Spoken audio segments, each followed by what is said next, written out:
Valence band theory के question हम लोगों ने किए थे और पूरा प्रॉपर तरीके से एक्सप्लेनेशन दिया था हमने।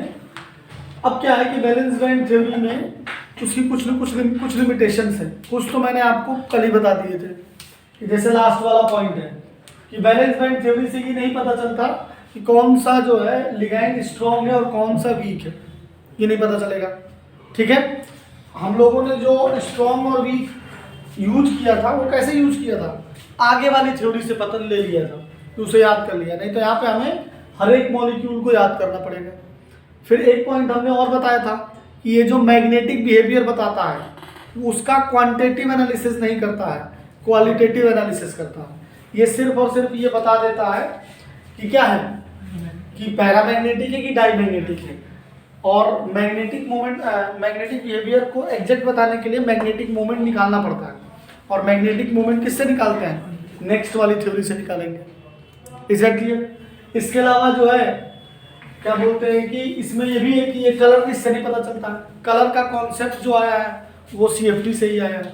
ठीक है, तो बाकी तुम ये लिख लेना और याद कर लेना, सिंपल सी बात ये है। और ये याद होना ही चाहिए क्योंकि कोई भी पॉइंट जो है आपके उसमें आ सकता है, ऑप्शन में आ सकता है। तो NCERT में अगर ये 6 पॉइंट दे रखे हैं लिमिटेशन के, तो ये 6 के 6 पॉइंट क्या होने चाहिए, याद होने चाहिए। Is that clear? अब हम लोग चलते हैं नेक्स्ट थ्योरी की तरफ, जिसे हम लोग बोलते हैं crystal field theory. Crystal field theory से पहले मैंने कल आपको एक सवाल दिया था, जाते जाते उसका एक्सप्लेनेशन नहीं दिया था, उसे समझते हैं और VBT और CFT के बीच के ब्रिज को समझते हैं कि आखिर CFT का आइडिया आया कैसे होगा, उस चीज़ को समझने की कोशिश करते हैं। ठीक है, तो उसके पहले हम एक कंपाउंड को, एक कॉम्प्लेक्स को VBT से ही एक्सप्लेन करते हैं, और वो है आपका जो का लास्ट में हमने छोड़ा था, और वो है कौन सा, दैट इज CONH3 का होल 6 3+, CONH3 का होल 6 3+, ये दिया था हमने। ये बहुत ही पॉपुलर कंपाउंड है और कई बार पेपर में आ चुका है, तो इसको ध्यान से समझने की कोशिश करो। सबसे पहले क्या करेंगे कि ऑक्सीडेशन स्टेट निकालेंगे, x + 6 × 0 = +3, तो x की वैल्यू क्या आ जाएगी, 3 आ जाएगी। x की वैल्यू क्या आ जाएगी, 3। और कोबाल्ट होता है 27, तो हो जाएगा इसका 3d7 4s2, 3d7 4s2, 4p खाली है और 4d भी खाली है, 4p खाली है और 4d भी खाली है। जब CO3+ करोगे तो ये क्या हो जाएगा, यहाँ से 2 निकलेगा, यहाँ से 1, तो बन जाएगा 3d6 और 4s0 और 4p और आपका 4d खाली पड़ा हुआ है। अगर हमें जरूरत पड़ेगी तो हम लोग लेंगे। Is that clear? यहाँ पर अगर आप इसे दिखाना चाहते हो तो ये हो जाएगा आपका कुछ ही। हुंड ने कहा था झुंड में बताओ, एक एक करके आओ, तो इलेक्ट्रॉन कुछ इस तरीके से भरे जाएंगे। ठीक, अब हमें ये पता होना चाहिए कि जो NH3 है वैसे तो एक वीक लिगैंड है, ये बात हमने बताई थी आपको। NH3 वैसे तो एक वीक लिगैंड है, लेकिन ये कोबाल्ट 3+ के साथ स्ट्रॉन्ग के कैसा बिहेव करता है। तो लिखेंगे since NH3 is a strong field ligand, strong field ligand, तो ये स्ट्रॉन्ग फील्ड लिगैंड क्या करेंगे, ये स्ट्रॉन्ग फील्ड लिगैंड जो होंगे पेयरिंग करा देंगे। तो जो आपका 3d6 है वो तो 3d6 ऐसे रहेगा, लेकिन जब इलेक्ट्रॉन को फिल करेंगे तो उसमें क्या हो जाएगी, पेयरिंग हो जाएगी। उसमें क्या हो जाएगी, पेयरिंग हो जाएगी। यहाँ आ गया 4s और 4p, तो जब पेयरिंग हो गई तो यहाँ से 2 ऑर्बिटल खाली हो गए। तो जब यहाँ से 2 ऑर्बिटल आपके खाली हो जाएंगे तो हमें 4d की जरूरत नहीं पड़ेगी, हमें 4d की जरूरत नहीं पड़ेगी। अब ये वाले 6 ऑर्बिटल जो होंगे वो मिक्सिंग में जाएंगे और मिक्स होकर सेम एनर्जी के हाइब्रिड ऑर्बिटल बनाएंगे। तो नेक्स्ट जो होगा वो होगा आपका हाइब्रिड ऑर्बिटल ऑफ CO3+, और वो हो जाएगा आपका 3d6, ये हो गए 3 इलेक्ट्रॉन हमने भर दिए और ये 6 मिलकर सेम एनर्जी के ऑर्बिटल्स बन गए 1 2 3 4 5 6 1 2 3 4 5 6 और ये जो बना ये बन गया D2sp3 हाइब्रिड D2sp3 हाइब्रिड। अब इस D2sp3 के अंदर जो अमोनिया होगी वो अपने पेयर ऑफ इलेक्ट्रॉन आकर कोऑर्डिनेट कर देगी, क्योंकि हमने बताया था कि पेयर ऑफ इलेक्ट्रॉन तभी कोऑर्डिनेट होंगे जब ऑर्बिटल की एनर्जी क्या होगी, सेम होगी। इसीलिए मिक्सिंग होती है, हाइब्रिडाइजेशन होता है। रिश्ते जो बनते हैं सुशील वो बराबरी वालों में बनते हैं, इसीलिए मीटिंग्स के दौर ज़्यादा होते हैं कि अगर बराबरी पे नहीं है तो बराबरी पे लाया जाए। बात समझ में आ रही कि नहीं आ रही है? नहीं तो भैया वंस वो कहते हैं कि लव एट फर्स्ट साइट, तो अब उतने से काम नहीं चलता है, फिर तो हो गया, फिर लोग देख रहे हैं प्यार कर रहे हैं, खेल ही खत्म हो जाएगा। उसके बाद फिर मैकडोनाल्ड बंद नहीं हो जाएगा। मैकडोनाल्ड में जाके लोग मिलते हैं या फिर स्टारबक्स में मिलते हैं, मिल देंगे, फिर मीटिंग्स बढ़ेंगी, तब जाके रिश्ते बनते हैं, तब जाके वो। और रिश्ते बनने का क्या मतलब है, सेम एनर्जी पे आता है, वेवलेंथ मैच करनी चाहिए ना, आजकल वेवलेंथ यूज किया जाता है, ठीक है। और वेवलेंथ का मतलब क्या है, एनर्जी E=hc/λ, है कि नहीं। तो अब इनके, लेकिन उसमें कई बार ज्यादा मिलने से रियल लाइफ में टॉक्सिसिटी भी बढ़ जाती है, ज्यादा जानना भी खतरनाक, समझ रहे हैं। तो अब यहाँ पर पेयर ऑफ इलेक्ट्रॉन जो है अमोनिया कोऑर्डिनेट कर देगा लाइक दिस। तो ये 6 पेयर ऑफ इलेक्ट्रॉन्स कहाँ से आए हैं, अमोनिया फ्रॉम 6 अमोनिया से आए हैं। तो इसका हाइब्रिडाइजेशन क्या हो गया, इसका हाइब्रिडाइजेशन हो गया D2sp3 और शेप हो गई ऑक्टाहेड्रल। और क्या बोलते हैं आपका मैग्नेटिक बिहेवियर क्या हो गया, डाई मैग्नेटिक, क्योंकि कोई भी अनपेयर्ड इलेक्ट्रॉन नहीं, ठीक है। अब यहीं से हमें आगे बढ़ना है CFT के लिए।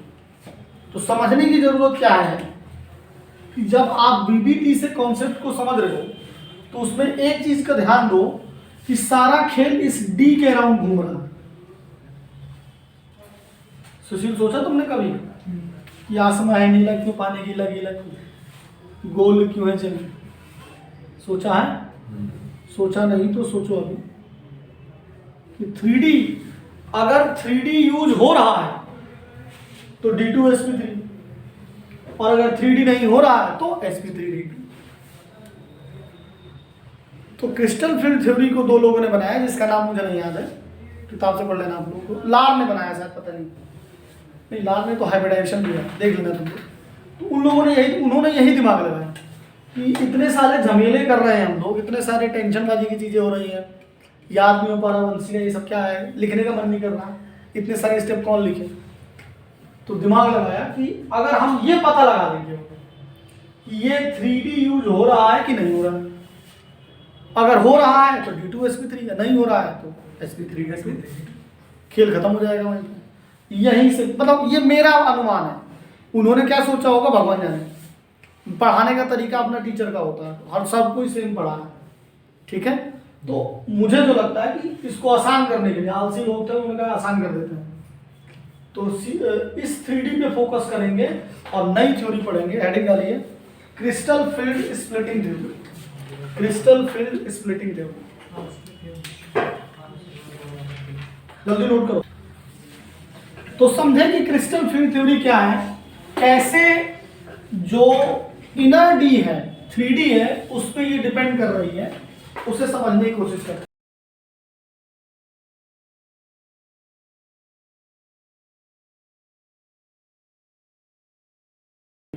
तो लिखने में टाइम बर्बाद नहीं होगा, और लिखने के लिए ये बोर्ड में आता है, बोर्ड की जो तैयारी कर रहा है वो लिखने पर ध्यान देगा।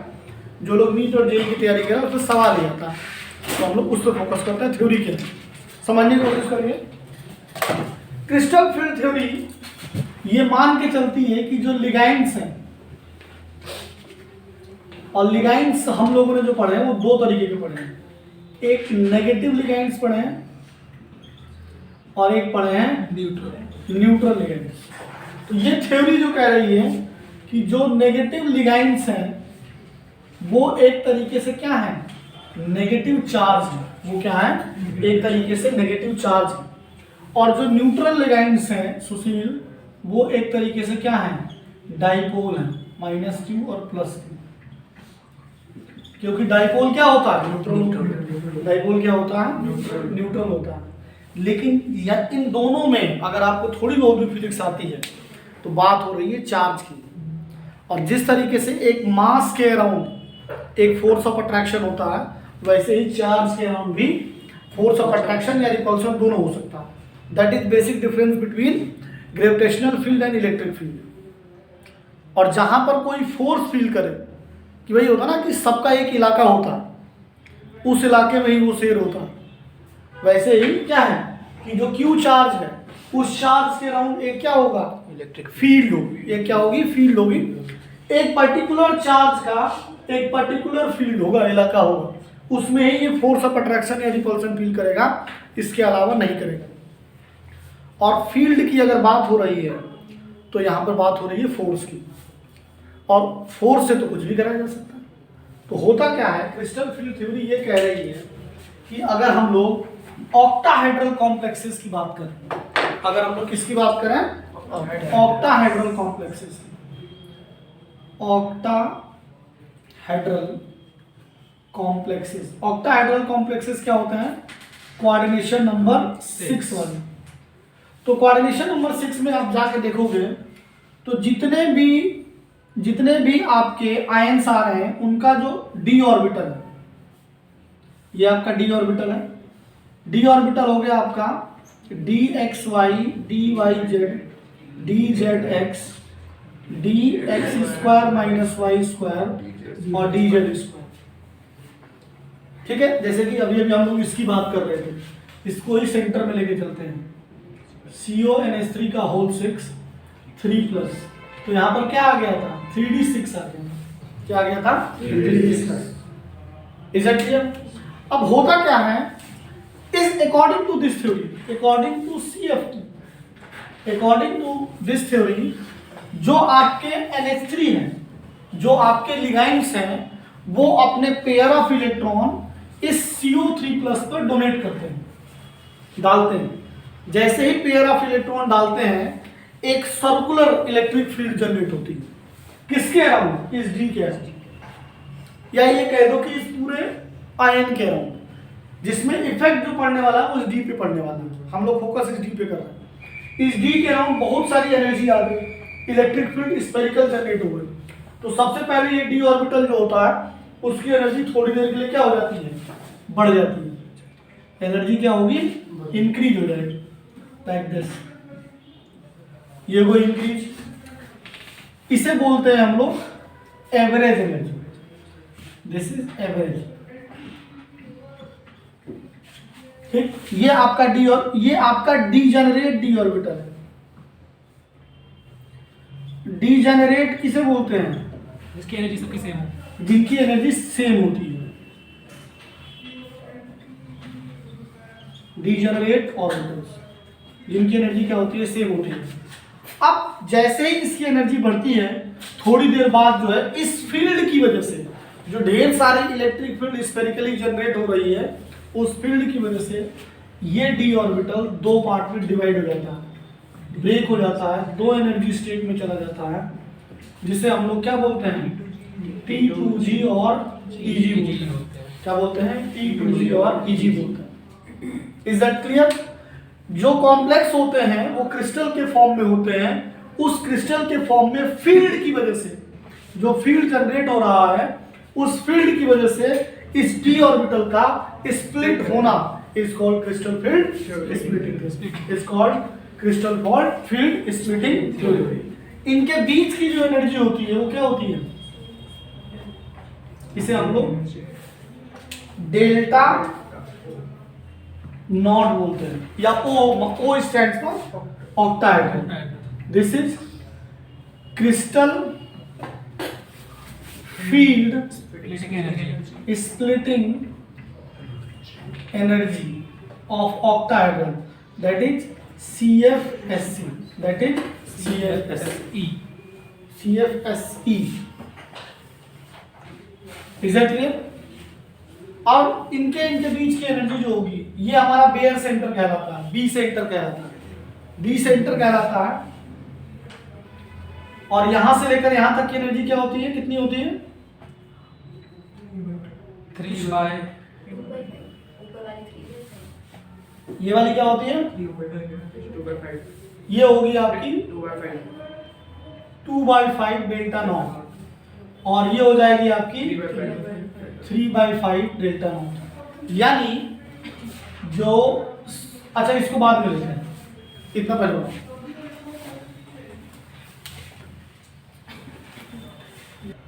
देखो तो जो आपका एक चीज समझना है, आपको याद रखना है, इसमें फॉर्मूला जो होता है क्रिस्टल फील्ड स्प्लिटिंग एनर्जी का CFSE, वो होता है आपका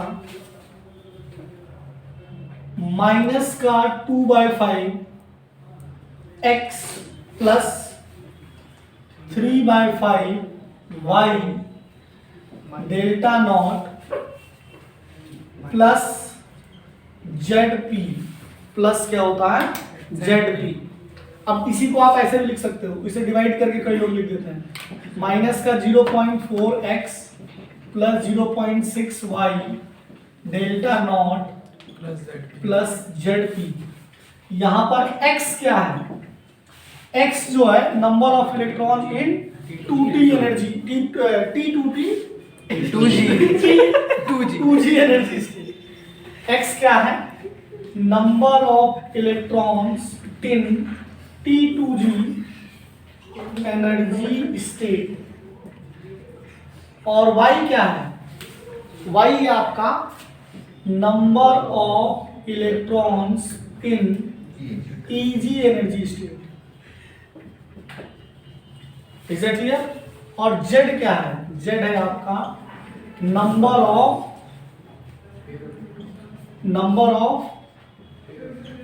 पेयर इलेक्ट्रॉन्स, नहीं, number of pair of electrons after क्या बोलेंगे? number of electrons after pairing Number of electrons paired. नहीं, हमें मतलब नंबर ऑफ पेयर्ड ऑर्बिटल, हाँ यही तो कहना था। क्योंकि वो ऑर्बिटल काउंट होंगे जो कि पेयर्ड, वो ऑर्बिटल काउंट होंगे जो कि पेयर्ड है। और P क्या है? P है हमारी पेयरिंग एनर्जी, P है हमारी पेयरिंग एनर्जी। लेकिन पेयरिंग एनर्जी का मतलब यहाँ कुछ अलग है, अभी उसकी चर्चा हम करेंगे। इसके ऊपर ऐसे आप वो लगा लीजिए, स्टार लगा लीजिए, जो आपके नाम में दिख रहा है वो ऐसा है नहीं। पेयरिंग का मतलब ये नहीं कि ये जोड़ा बनाता है, पेयरिंग का मतलब ये है कि ये खाली ऑर्बिटल में इलेक्ट्रॉन पेयर करता है। उसकी चर्चा अभी हम लोग करने वाले हैं, कैसे इलेक्ट्रॉन फिल हो किए जाएंगे वो बात भी हम लोग करेंगे। चलिए ये नोट कर लीजिए।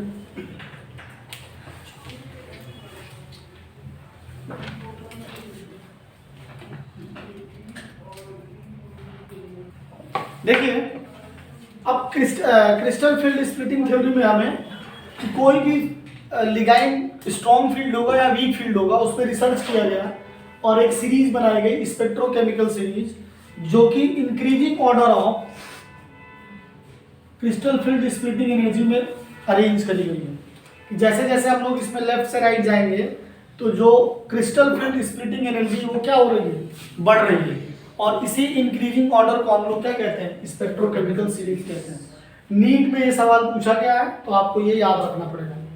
लेकिन अगर यही चीज बोर्ड में पूछा जा रहा है तो आप इधर के 2 याद कर लो और इधर के याद कर लो, ये सारे क्या हो जाएंगे, इस तरीके से आपको नंबर मिल जाएगा। लेकिन नीट में आपको एग्जैक्ट याद होना चाहिए कौन सी चीज कहाँ पर है। जो इधर वाले हैं ये स्ट्रॉन्ग कहलाते, ये तो हमेशा स्ट्रॉन्ग होते हैं, ये स्ट्रॉन्ग लिगैंड्स हैं।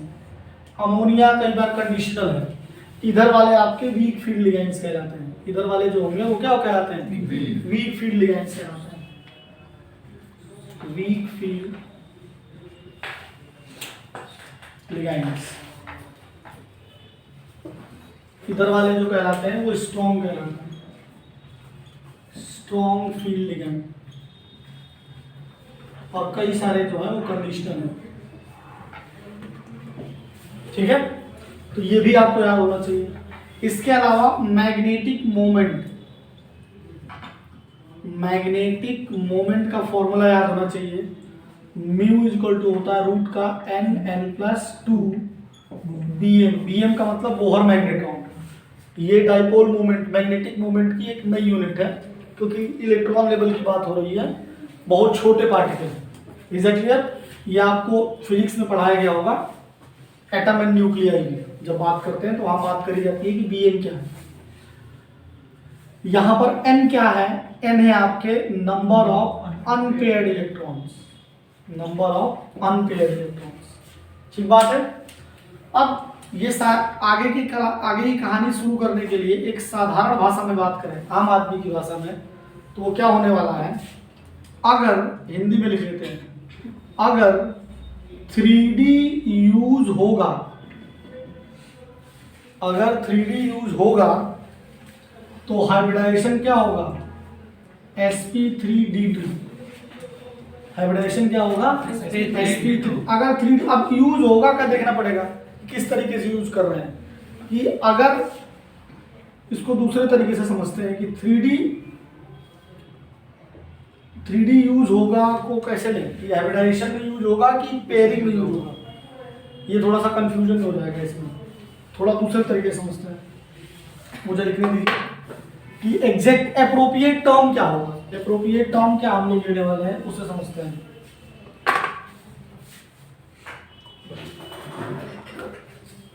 अगर 3D वैकेंट होगा, अगर 3D वैकेंट होगा तो हाइब्रिडाइजेशन होगा D2sp3। और अगर सारे भरे होंगे, हाइब्रिडेशन होगा D2sp3। अगर 3D वैकेंट नहीं है तो हाइब्रिडाइजेशन क्या होगा? sp3d2। हाइब्रिडाइजेशन क्या होगा? sp3d2। वी आर डूइंग चर्चा on coordination number 6 containing compound, that is octahedral complexes, that is octahedral complex. ठीक बात है। अब इसे हम लोग अप्लाई करते हैं, करें अप्लाई। देखिए कोई एक क्वेश्चन ले लेते हैं, वही ले लेते हैं अभी जो अभी इससे पहले एक्सप्लेन किया था। इससे पहले हमने एक्सप्लेन क्या किया था? CONH3 का होल 6 3+। तो आपको ऑक्सीडेशन स्टेट यहाँ पर भी निकालना पड़ेगा। ऑक्सीडेशन स्टेट क्या होगा? X+ अमोनिया पे चार्ज 0 होता है इंटू 6 = 3। तो x = क्या आ जाएगा? 3। x = क्या आ जाएगा? 3। अगर हम कोबाल्ट की बात करें तो निकल के जस्ट पहले आता है 27, दैट इज 3d7 और 4s2। तो कोबाल्ट 3+ क्या होगा? कोबाल्ट 3+ का मतलब होता है 3d6 और 4s0। 3d6 और 4s0। मतलब हमारे पास 3D में कितने इलेक्ट्रॉन हैं? 6 इलेक्ट्रॉन हैं। ठीक, तो अगर मैं पूरा इस 3D को भी दिखाना चाहता हूँ, 1 2 3 4 5, तो दिस इज 3D। और 3D में जो इलेक्ट्रॉन भरे होंगे वो 1 2 3 4 5 6 इस तरीके से भरे होंगे। इस ओल्ड वाले तो नहीं दिखाते, केवल CFT दिखाते हैं, CFT पे डिमांड बनाते हैं। अब 3D6 है। अब इसके साथ साथ क्या है? इसके साथ साथ हमें ये भी पता होना चाहिए कि यहाँ पर NH3 क्या है? NH3 is a strong field ligand। NH3 क्या है? Strong field ligand. NH3 एक स्ट्रॉन्ग फील्ड लिगैंड है। और जब स्ट्रॉन्ग फील्ड लिगैंड का मतलब, अब स्ट्रॉन्ग है या वीक है, ये किससे पता लगता है? ये किससे पता लगता है? किसकी स्प्लिटिंग एनर्जी ज्यादा है, किसकी स्प्लिटिंग एनर्जी ज्यादा है, ऊपर लिखी हुई है। यानी अब मैं आपके जैसे दिमाग का बहुत ही ज्यादा यूज करने वाला हूँ यहाँ पे, एक साथ कई सारे कॉन्सेप्ट पैरेलल यूनिवर्स में दिखा रहा हूँ, समझिएगा ध्यान से। अगर ऐसा है सुशील, मैं चाहता हूं कि आप अपने दिमाग को इवॉल्व करें, एक्सपेंशन में लेके जाएं, क्योंकि यूनिवर्स का जो है एंट्रोपी बढ़ रहा है, आपके दिमाग का नहीं बढ़ रहा। ये बहुत हाई लेवल का जोक है, ठीक है, समझे ध्यान से। डेल्टा नॉट की वैल्यू ज्यादा होगी अगर हम स्ट्रॉन्ग फील्ड की बात करते हैं, यानी कहने का मतलब ये है कि इस केस में delta not greater than P होगा। ये बात समझ रहे हैं कि समझ रहे हैं?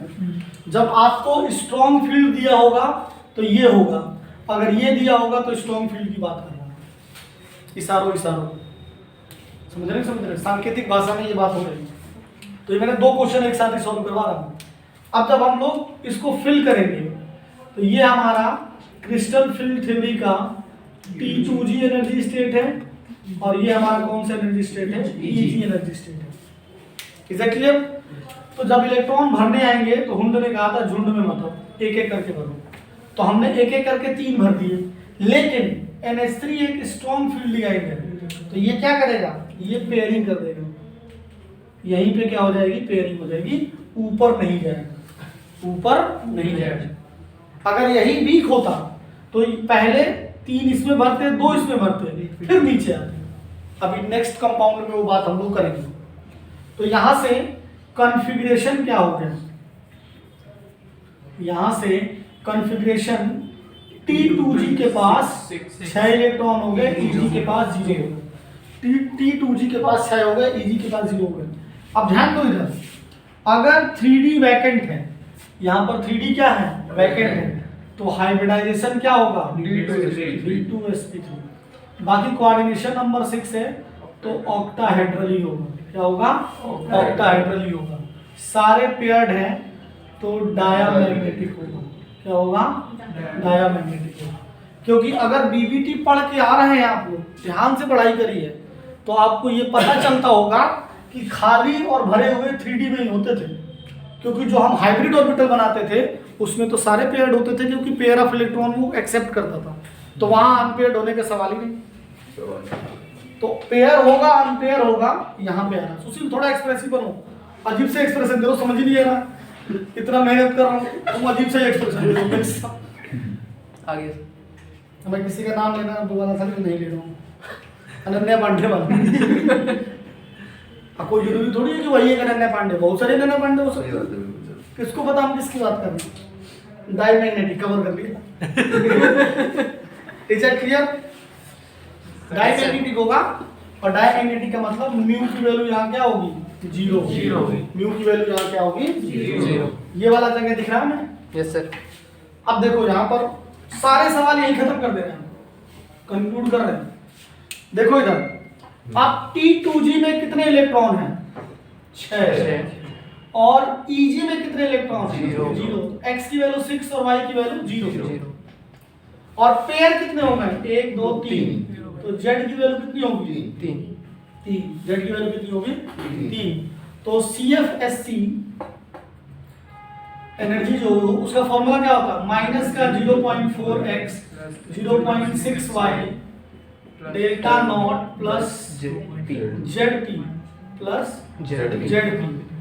तो CFSC इक्वल टू हो जाएगा माइनस का 0.4 इंटू 6 प्लस 0 और प्लस 3p प्लस 3p, तो इक्वल टू आ जाएगा 6 चौका 24 माइनस का 2.4 प्लस 3p। ये आंसर हो जाएगा। कई बार वो लोग ऑप्शन में p को मेंशन नहीं करते हैं, तो p को मेंशन आप मत करिएगा, ये डिपेंड करेगा कि ऑप्शन क्या है। Is it clear? बताओ भाई, तुम मुझे सर हाई बना रहे हो, बताओ। तो नहीं सर, ऐसे ही कोई इशू तो ठीक है? Is it clear? ठीक है सर। चलो सुशील नोट करो। कोई बात नहीं यार, तो फिर मजाक करने लगे, सॉरी भाई सॉरी। नेक्स्ट समझिए,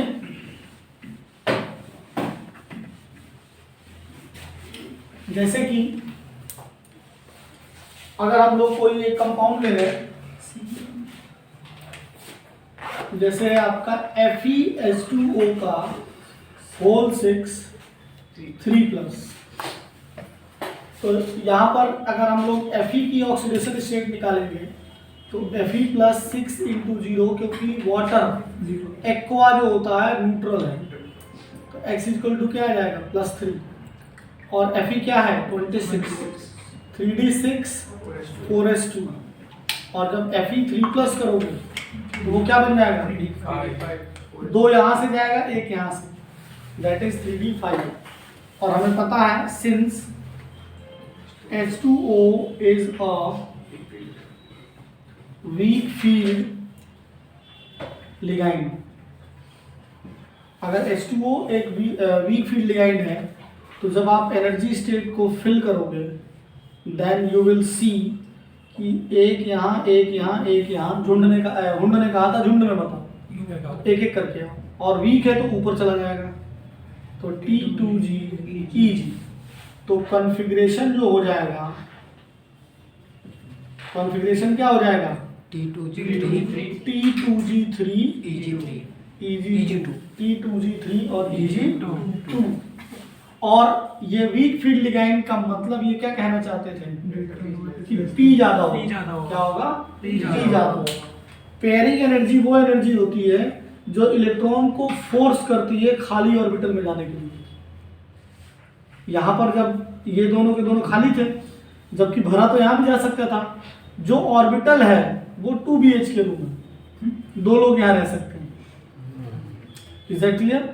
तो लेकिन जो P ज्यादा है तो P कहेगा कि यहाँ क्यों भसड़ मचा रहे हो, ऊपर जाओ। झुंड ने जो कहा था वो काम करो, झुंड ने कहा था झुंड में रहने का, अलग रहने का, मेंटल पीस ज्यादा जरूरी है, क्योंकि साथ रहने पे टॉक्सिसिटी बढ़ सकती है। तो फोन वाला प्यार और नॉर्मल वाला प्यार में बहुत डिफरेंस है। फोन पे तो सब अच्छा ही लगता है, बात समझ में आई कि नहीं आई? जब साथ में रहना पड़े तब समझ में आता, अभी समझ में आएगा बाद में अभिनव को। इसका मतलब क्या होने वाला है, 4D यूज होने वाला है। तो this is outer orbital complex. एक बार और समझ, यहाँ पर ये वैकेंट नहीं है, तो हमने जब बीबीटी और सीएफटी में डिफरेंस की बात करी थी तो ये बात करी थी कि 3D यूज हो रहा है कि 4D यूज हो रहा है। तो अब 3D यूज नहीं हो रहा है, sp3d2 है, मतलब 4D यूज हो रहा है। और 4D क्या था, आउटर ऑर्बिटल कॉम्प्लेक्स। और आउटर ऑर्बिटल कॉम्प्लेक्स कहेंगे, इसको क्या बोलेंगे, हाई स्पीड। क्या कहेंगे, हाई स्पीड। इसको जाके लिख लेना, ये इनर ऑर्बिटल कॉम्प्लेक्स है,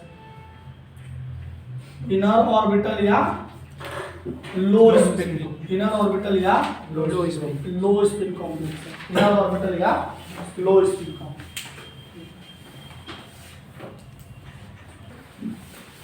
अब सीएफटी पे एक क्वेश्चन, जैसे बोर्ड की जो तैयारी कर रहे हैं, जैसे जो आईसीएससी और सीबीएसई में है, उनमें सीधे सीधे ऐसे भी पूछा जाता है और अच्छे खासे नंबरों का आता है। वो है आपका कि आपको दिया होगा कि D5 है और इसका कॉन्फ़िगरेशन बताइए, और आपको कंडीशन दी हुई होगी, आपको कॉम्प्लेक्स ना देके वो सीधे सीधे d ऑर्बिटल के इलेक्ट्रॉन दे देंगे और आपसे कहेंगे कि this is greater than P and this is less than P, और आप इसका क्या बताओ, कॉन्फ़िगरेशन बताओ। क्या बताओ, कॉन्फ़िगरेशन। तो दिस डेल्टा नॉट रिप्रेजेंट किसको रिप्रेजेंट करता है, सीएफएससी एनर्जी को रिप्रेजेंट करता है। और अगर ये ज्यादा है, इसका मतलब किसकी बात हो रही है, स्ट्रॉन्ग फील्ड की बात हो रही है, स्ट्रॉन्ग फील्ड लिगाइंड की बात हो रही है। और स्ट्रॉन्ग फील्ड लिगाइंड क्या करेंगे, स्ट्रॉन्ग फील्ड लिगाइंड जो होंगे, this is 2TG and this is EG, pairing करेंगे 1 2 3 4 5। तो कॉन्फ़िगरेशन क्या हो जाएगा, T2G5 और EG0। लेकिन अगर यही ये वाला होगा तो ये किसका केस है, वीक फील्ड का केस है। और वीक फील्ड लिगाइंड में क्या होगा, जो खाली ऑर्बिटल्स होंगे उनमें हमें जाना पड़ेगा, 1 2 3 4 5, ये T2G है और ये EG है। तो आपका कॉन्फ़िगरेशन क्या हो जाएगा, T2G3 EG2, T2G3 और EG2। अब इसी सवाल में हम ऐड कर दे रहे हैं कि हमें CFSC एनर्जी भी निकालनी है। तो इस केस में x की वैल्यू क्या होगी 5, y की वैल्यू क्या होगी 0। 0। x क्या होता है, जितने नंबर ऑफ इलेक्ट्रॉन 2Tg में है और Eg में जितने हैं वो y होता है, और z क्या होता है, जितने पेयर्ड है, कितने पेयर्ड है, दो पेयर्ड है। तो CFSC इक्वल टू हो जाएगा माइनस का 0.4x 0.6y, और इस टोटल के बाहर आता है डेल्टा नॉट और प्लस ZP। तो अब आप इसमें रख दो इन सब की वैल्यू, तो इसमें आ जाएगा माइनस का 0.4 इंटू 5 और प्लस 2p, क्योंकि ये वाला टर्म गायब हो जाएगा क्योंकि y 0 है, 5 का 20, तो माइनस का 2 प्लस 2p। अगर इसके लिए लगाएंगे तो x क्या होगा 3, y कितना होगा, y कितना होगा 2, और z कितना होगा 0, z क्या होगा 0। तो CFSC इक्वल टू हो जाएगा माइनस का 4 इंटू 2 प्लस 0.6 इंटू 2 का delta not plus 0 into P. 3 होगा यहाँ पे 4. x के साथ 3 होगा, सॉरी यहाँ पे 3। अच्छा लगा मुझे, आपको ध्यान दे रहे हैं। 4 3 जा माइनस का 12 हो जाएगा, और यहाँ पे ये पूरा का पूरा 0 आ रहा है। कोई नहीं, हम क्या कर सकते हैं, आ रहा तो वहाँ।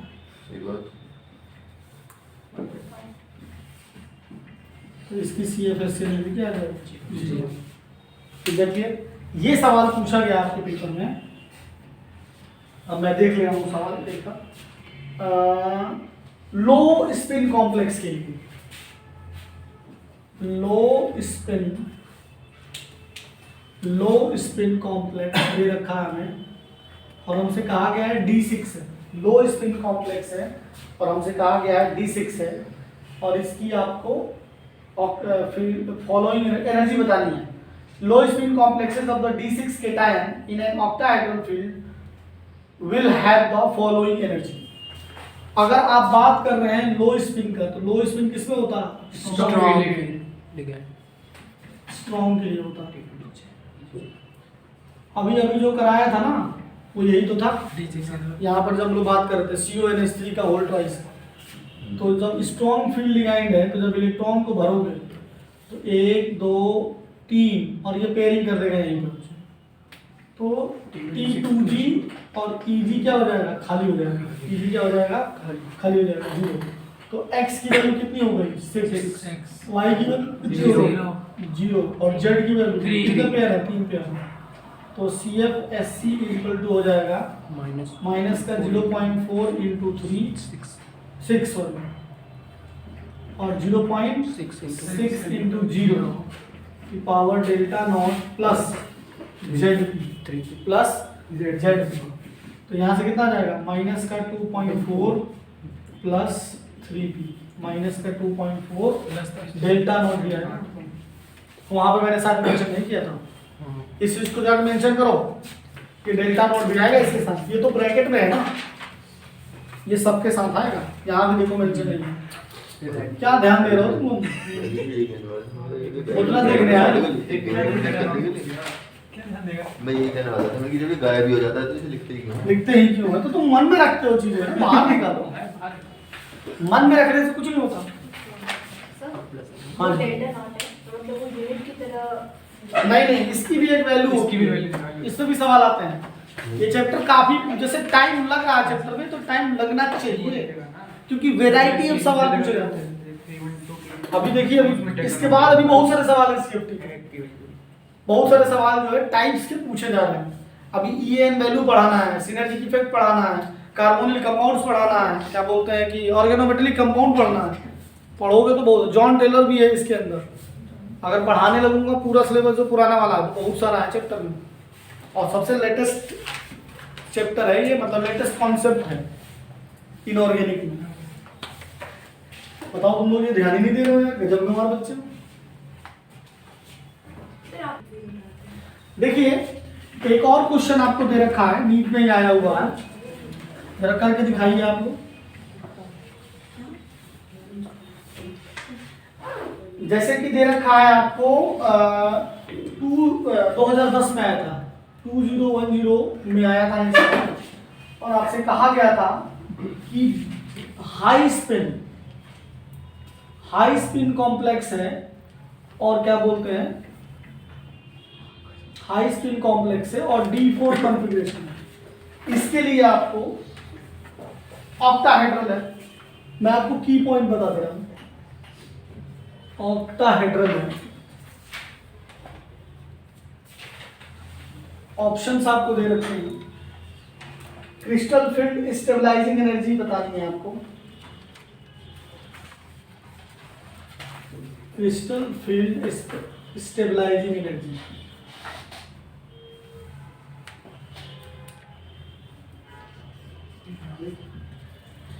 Crystal field stabilising energy options में लिख दे रहा हूं आपको। माइनस का 1.8 डेल्टा नॉट, माइनस का 1.6 डेल्टा नॉट प्लस पी, सी है आपका माइनस का 1.2 डेल्टा नॉट, और डी है आपका माइनस का 0.6 डेल्टा नॉट। चौथा करिए सॉल्व।